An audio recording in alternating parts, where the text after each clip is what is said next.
The 52 most off-the-wall lines from Donald Trump's Sunday night coronavirus briefing. As most Americans were preparing for their sixth week of staying at home and social distancing, President Donald Trump appeared at the White House Sunday night for one of his now-trademark coronavirus press briefings. It was a mix of score settling, blame shifting and reporter bullying. I've chronicled the lines you need to see from it below. 1. Great work has been going on, and we could have an answer tomorrow, and we're going to see what exactly does take place. Trump is talking about a deal to fund the Paycheck Protection Program, I think. And away we go. 2. And we'll see how that all comes out, but a lot of good things are happening. Okay. 3. And our testing is expanding very rapidly by millions and millions of people. So we've done more testing than all of these countries combined: France, United Kingdom, South Korea, Japan, Singapore, India, Austria and Australia, Sweden and Canada. That's something, right? How coronavirus testing fumbles squandered valuable time for. We're going to, that's something. Somebody said to me, "President, you look tired." I said, I should be tired. Tired because he is working so hard. Get it? 5. Does it remind you of something? Reminds you of this, right? One's a swab, one's a Q-tip. It's actually different.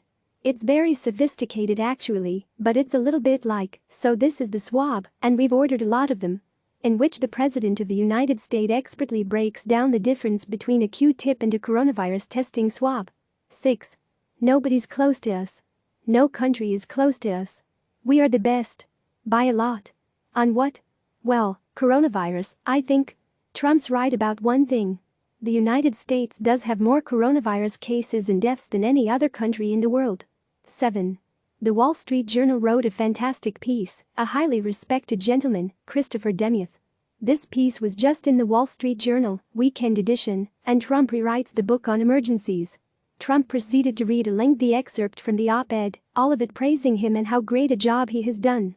The thrust of the piece focused on how Trump has resisted the urge to grow the federal government's role amid the crisis, an argument undermined somewhat by the trillions of dollars Congress is pouring into the economy to keep it afloat. 8. It was hard to get it aroused and it is hard to get it aroused, but we got it aroused. Narrator voice: he's talking about the American way. 9. To see this was a very nice feeling, not for me necessarily but for all of the people that have worked with us. Oh, so the op-ed that praised Trump that he read to the press corps wasn't really about him. Yeah, that makes sense. 10. I want to thank the writer Christopher for this article, and it was a great article. Always remember that what Trump means when he says an article was great or good is that it was nice to him. That's it. He has no objective standard. 11.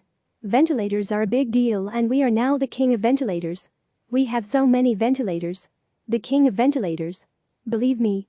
12. Many governors are doing this incredible work and they're working with us very closely on testing and working in their states. And again, it should be a local thing because it's all these points within a state, but we're helping them a lot and we want to help them a lot. In which Trump foists the blame for ongoing testing availability to governors and states. 13. Some people believe in it like they can't exist without testing, and other people don't believe in it nearly as much. This pretty much sums things up. 14. You must remember that the governors wanted to have total control over the opening of their states, but now they want to have us, the federal government, do the testing, and again testing is local.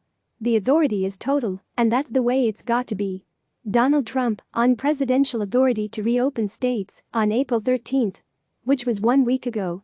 15. You can't have it both ways. Please see number 14. 16. But we'll be doing testing at a level, already we're doing testing at a level nobody's ever done before, but we'll be doing testing at a level that the biggest tester in the world will be very happy very soon. The most testing. Beautiful testing. Many people are saying it. 17. You see people picketing a little bit and they want to get out. They want to get out and get back with their lives, and that's good. Picketing a little bit. 18. Well, there, the lines that we're famous for now, some are flat and some are up. The lines Trump is touting here are the projection lines about coronavirus cases and deaths. Apparently, we are also famous for these lines now. 19. It's not the same thing as a flu at all. This is a flu. This is like a flu. Donald Trump, February 26, 20. It's even a much different F, to be honest, much different F. This is violent. Dr. Trump on the relative violence of dying from the flu versus dying from coronavirus. 21. I want to thank Governor Cuomo, a relationship there, for this whole thing. Governor Cuomo should spend more time doing and less time complaining. Get out there and get the job done. Stop talking. Donald Trump, 3 days ago. 22. Frankly, the governor of Michigan was good with us on beds. Liberate Michigan. Donald Trump, 3 days ago. 23. You know, it's a very complex subject. You need buildings, or you have to do tents, or you have to do a lot of different things, a lot of different ways. This is a very complicated case, Maud. You know, a lot of ins, lot of outs, lot of what have yous. And, lot of strands to keep in my head, man. Lot of strands in old duder's head. The dude. 24. They were fantastic. Florida, likewise, Governor DeSantis. Number 25. We do have a clip that I thought would be appropriate to put up today. It will take 2 minutes. And I think you'll find it interesting. The clip Trump played was, wait for it, New York Governor Andrew Cuomo, praising him. This is my surprised face. 26. They left out the good part. Great job, fellas. In which the president says the clip of people praising him wasn't laudatory enough. Very normal stuff. By the book. 27. You know, this is not about Democrats, Republicans. Nervous Nancy is an inherently dumb person. She wasted all of her time on the impeachment hoax. She will be overthrown, either by inside or out, just like her last time as Speaker. Wallace and at Fox News are on a bad path, watch. Trump on Speaker Nancy Pelosi, 12:58 p.m. Sunday. 28. It's, actually, the Wall Street Journal. Christopher was saying I want to make people feel good, too. I want to make, when they're doing a good job, I want to make people feel good. Offered without comment. 29. It was Andrew this morning. It's a little longer clip than that. But you see, it was really a very nice thing that he said. Yes, Trump is still trying to get his staff to find the other nice thing Andrew Cuomo said about him, so he can play it for reporters. 30. Some are older geniuses, but mostly younger geniuses, I think I can say. Team older genius right here. 31. This is not a good thing that happened. It came out of China. So we're not in a position where we're going to say much yet. Trump is hinting here at the idea that the coronavirus was created in a lab in Wuhan. The US government is reportedly looking into that possibility, but officials have cautioned it's too early to draw any hard and fast conclusions. 32. So nobody ever thought this could have happened, a thing like this. Well, no one except a member of Trump's cabinet. 33. I mean, I watched the protest and they were all 6 feet apart. I mean, it was a very orderly group of people. Fact check. False. 34. I believe the term the governor used was phenomenal. We've done a phenomenal job. That was the term that was the only sentence they left out, which is okay. But I appreciate that's what Governor Cuomo said. He's still on the part of Cuomo's comments that didn't play in his highlight reel. 35. I see protesters for all sorts of things. And I'm with everybody. Nods head very, very slowly. 36. That's a mosquito. I don't like mosquitoes. I don't like mosquitoes at all. This isn't a metaphor. It was an actual mosquito. And Trump swatted at it. 37. No, we're going to be safe. We have to be safe. We don't want to close anything. We're not going to be closing. But we're going to be doing it beautifully, systematically. Can I ask a practical question at this point? How can we not close anything, but also be totally safe and do it all beautifully? 38. And I think they have the rest of that clip. I just thought it was a very good clip. I think it's a tribute to New York. I think it's a tribute to the federal government. And I thought it was nice. They found the clip. And then Trump played it. And it was Cuomo praising him. The end. 39. Nice and easy, just relax. In which the President of the United States tells a female reporter, Weijia Jiang of CBS News, to just relax because she is asking him a tough question. Literally beyond belief. 40. Keep your voice down, please. Keep your voice down. Again, this is Trump talking to Jiang. And, yes, he really told a female reporter to be nice and easy, to just relax, and to keep your voice down. 41. We're in great shape. It's so easy to get. Reagents and swabs are so easy to get. Fact check. False. 42.